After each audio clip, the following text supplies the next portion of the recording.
People probably see you as a singer. How do you feel singing in comparison to drumming? Well, I realise that I am a singer now, whether I like it or not. I mean, but really, I still think of myself as a drummer. I still think that if I've got any magic, it's as a drummer, not as a singer.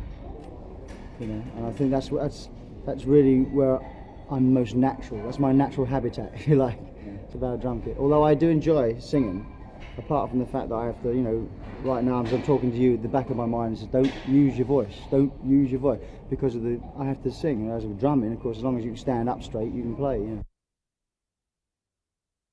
You've done an enormous amount of records. I think you've done about 28 LPs with different bands on your own. What keeps you going? No, it's all natural. Just enthusiasm for it. I have this childlike enthusiasm for this business still, which is peculiar because I've been playing drums. Well, I've had a drum set since I was 5 years old. I'm 34 now, and I never really wanted to do anything else but be a drummer. And I've been in bands since I was 18, 19, professionally, and semi-professionally before that. So really, it's just something I like doing, you know, and that's why I tend to do as many things as I'm asked to do, because I find it A, flattering, and B, a challenge, and C, enjoyable. Ambition that you've still yet to realise? Well, only to do more and more. I mean, obviously, I'm realising a lot of ambitions by doing my own thing, being successful. I mean, you know, I don't mean that egotistically. It's just it's nice to have a record come in at #1. It's nice to have concerts that are sold out. You know, these halls could very well be half empty, like they are for a lot of other people, because of the sort of financial state everyone's in. It's nice to know that they're buying tickets to see me. So a lot of those ambitions are being fulfilled, and there's always more. You know, why aren't we selling out 2 nights? You know, why aren't we playing Madison Square Garden for a week? You know, things like that. Which one? As soon as you've done one, you want to always think there's something else. But literal ambitions, like, you know, who I'd like to produce. I'd like to do lots of different artists. Some of which I've already been asked to do, but couldn't do because of time. And that really seems to be the most. The thing that gets in the way of anything that I want to do is the time element, because Genesis is still there. I'm here doing my thing, and the production things take time. Unfortunately, they take, you know, 2 months block wherever you want to do them, and there just didn't have much time around. Is that stimulating as actually making music, just being behind a desk and producing music?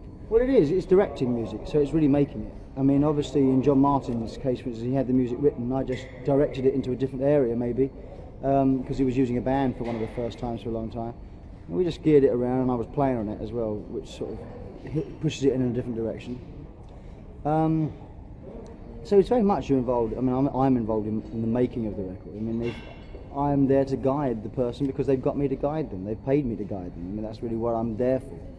So you try and, with Philip Bailey, you know, I mean, I was trying to make an album that everybody would like. I mean, basically that's what I'm doing, in fact.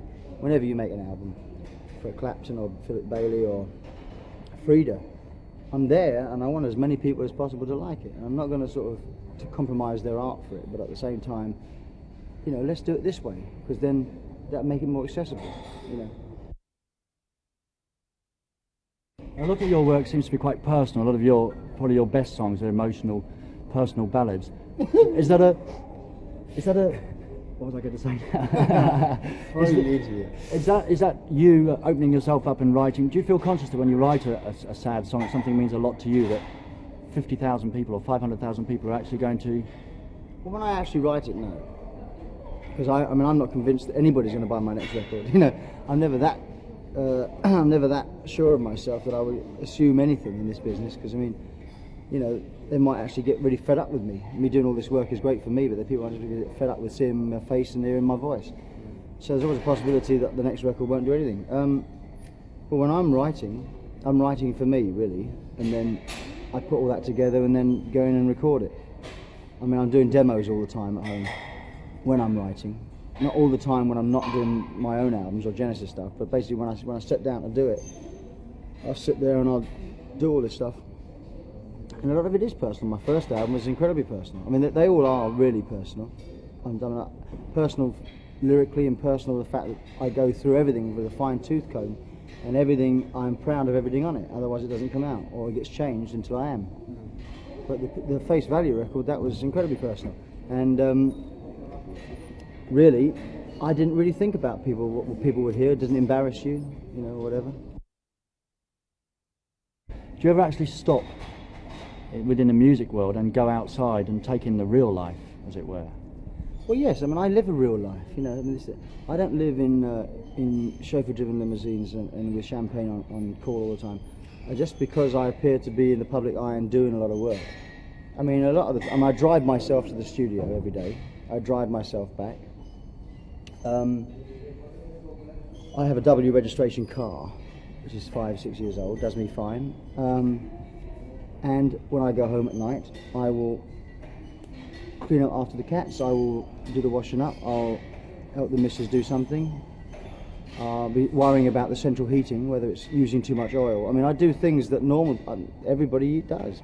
The fact that I mean, it's a fallacy, I think, a lot of the time. There are very few rock stars, if you like to call them that, left, that actually do live a life as people think they do. I think most people are actually far more normal than they would like people to believe.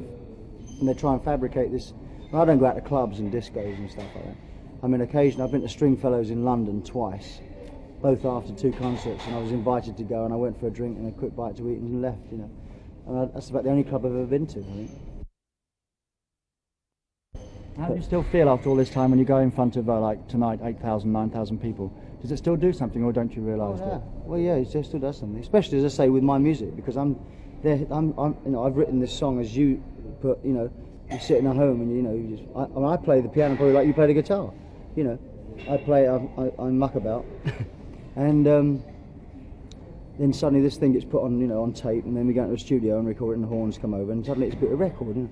And then you come over here and they react to it, and that's always a very nice feeling, because they're reacting to something that you actually wrote.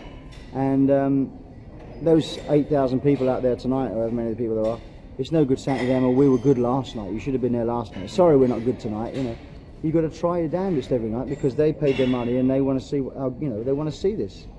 And the worst thing in the world is for them to go away disappointed, I think. One last question, let you go. Why do you do interviews? Apart from the writing aspect, you don't need to do them anymore, do you? Well, I guess if you say I don't need to do them, I guess I don't. Well, I mean, it's not because we're going to put you on the television. You're sold out already in this country. Oh, I see.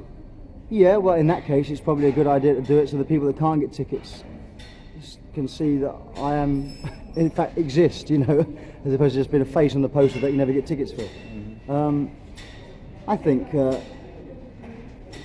I do interviews for various reasons, sounding out whether people like what I do. I mean, the people in the media generally tend to dislike what I do,